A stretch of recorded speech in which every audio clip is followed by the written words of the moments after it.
यह कहानी एक कलहकारी राजा और गौतम बुद्ध की है। राजा का शासन उसके अपने ही राज्य में असंतोष और कलह का कारण बन गया था। बुद्ध ने अपनी करुणा और समझ से उसे सिखाया कि सच्ची शक्ति और शांति बाहरी शक्ति में नहीं बल्कि आंतरिक शांति में होती है। यह कहानी हमें सिखाती है कि एक सच्चे नेता को अपनी जनता के साथ प्रेम और समझदारी से पेश आना चाहिए। एक राज्य में एक राजा शासन कर रहा था जो हमेशा कलह और असंतोष फैलाने में विश्वास रखता था। वह अपने सत्ता का उपयोग जनता को डराने और दबाने के लिए करता था।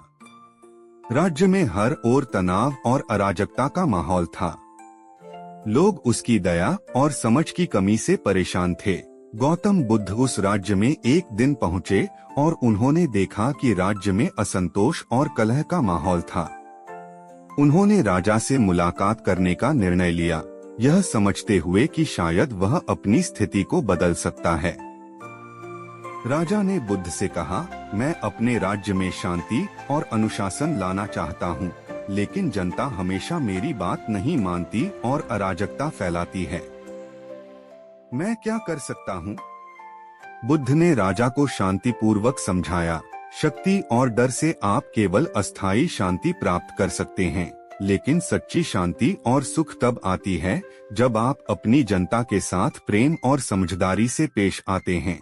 एक सच्चे नेता को अपनी जनता की समस्याओं को समझना और उनके साथ सहयोग करना चाहिए। बुद्ध की बातों ने राजा पर गहरा प्रभाव डाला।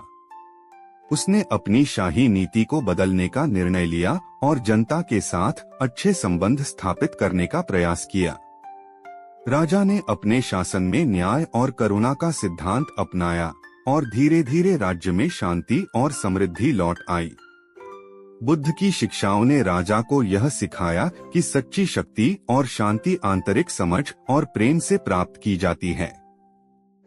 राजा ने अपनी नीतियों को बदलकर अपने राज्य को शांति और समृद्धि की ओर ले जाने में सफलता प्राप्त की। यह कहानी हमें सिखाती है कि एक सच्चे नेता को अपनी जनता के साथ प्रेम और समझदारी से पेश आना चाहिए। बाहरी शक्ति और डर से सच्ची शांति प्राप्त नहीं की जा सकती, यह आंतरिक समझ और करुणा से ही संभव है। एक सच्चा नेता अपनी जनता की समस्याओं को समझकर और सहयोग से शांति स्थापित कर सकता है।